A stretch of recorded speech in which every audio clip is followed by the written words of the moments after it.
So the topic of today's video is the grip on the golf club. We're going to run you through the best way to place your hands on the golf club, and also we're going to give you a couple of variations to that.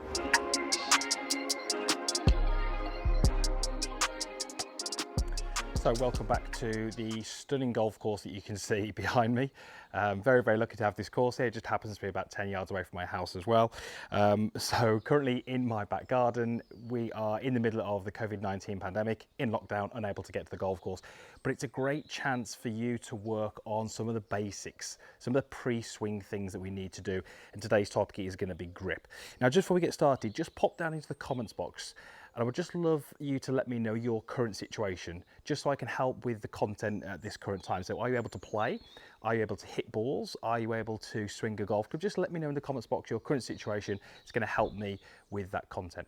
Now, just before we get started, if you are new here, I would love you to be a subscriber. I know that's a big ask from someone who's in their back garden talking to you about the grip with an unpainted fence in the background, but go ahead down into the description box, give that subscription link a click, and also hit the bell notification as well, because that will mean you're notified each time I do upload a video.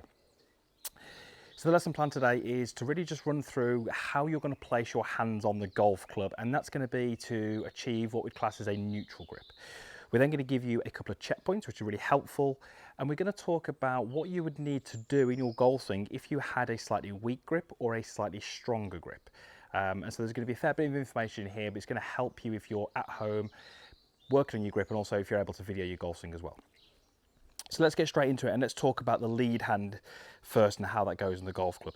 Now, this for me is a bit of a non-negotiable. We need that golf club to be running pretty much through the fingers of the hand versus the palm of the hand. Lots of golfers get it through the palm and they struggle with power, they struggle with bending of that lead arm, and they struggle effectively with creating some leverage in that golf swing.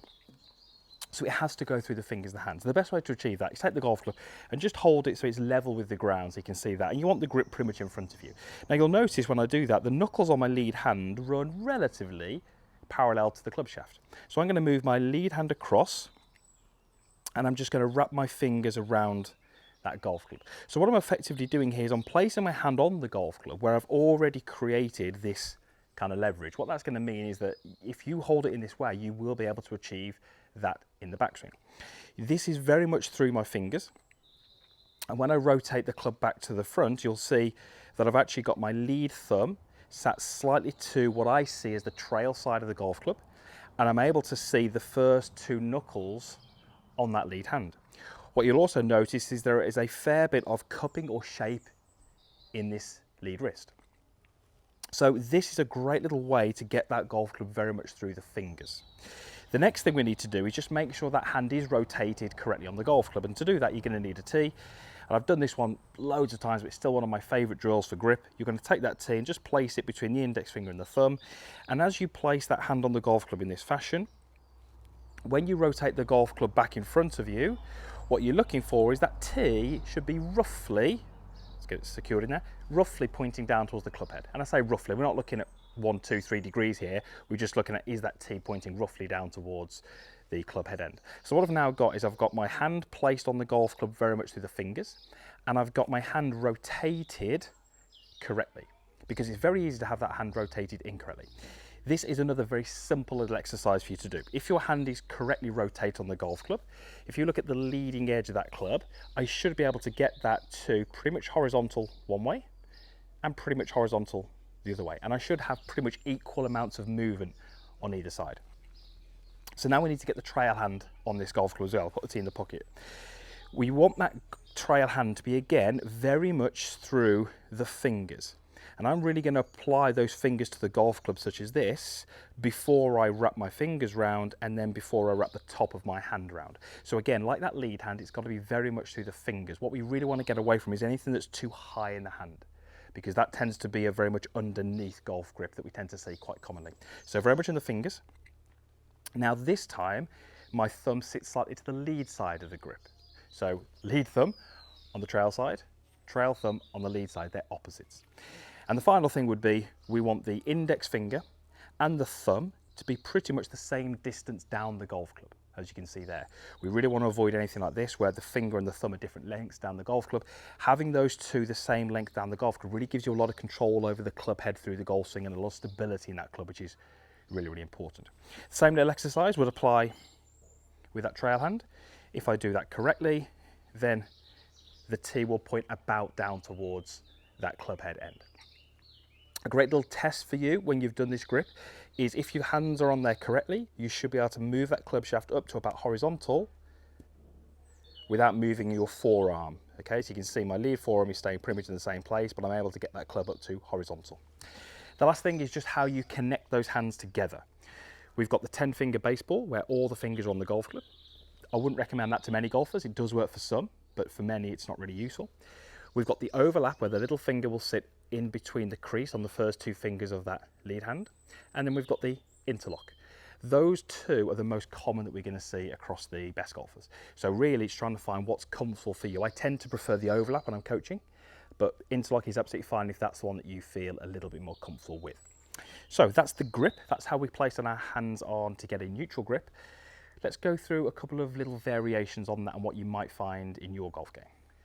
So it's really important that we understand that if your grip is slightly weak or slightly strong, it doesn't mean as a coach we dive straight in there and change it, because there are golfers out there shooting incredible scores with slightly weak or slightly strong grips, but it does mean that other things need to happen in your golf swing. We're going to go through those now.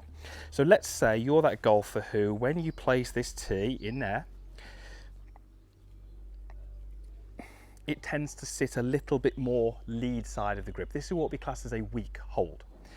Now, a weak hold would suggest that the golf club is going to want to open in the golf swing. It doesn't mean it will, because there are other things we can do.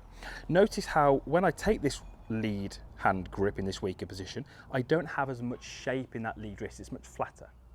Now, for me to get this golf club at the top of my golf swing into what would be classed as a fairly neutral position, I'm going to have quite a bit of arching in that lead wrist, and you can hopefully see that there.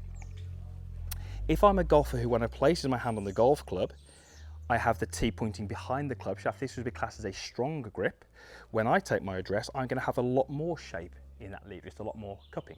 Now, for me to have the golf club at the top in a square position, notice how I've got a lot more cupping in that lead wrist. So those 2 examples you've just seen there, the lead wrist was in a very, very different position at the top, but the club face would have been pretty much the same in both examples. So if you have a weaker grip, you absolutely need to work towards a more bowed position at the top in order to make that work. If you've got a slightly stronger grip, you are okay to have a little bit more shape at the top of your golf swing, because that means that the club face will be fairly neutral and still you'll be able to play golf from there. What we want to try and avoid is the real opposites, and they're the ones that really give you the killer. So the weak hand with the cupped wrist is unfortunately quite common. That gets the club face way open, and from there it's very difficult to play consistent golf, it's very difficult to play good golf, and it's almost impossible to hit those good golf shots that we all want to hit.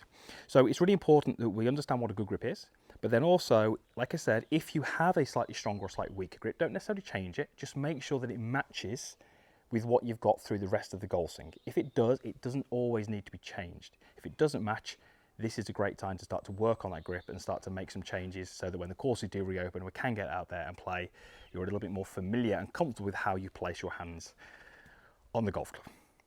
Hope that video helped.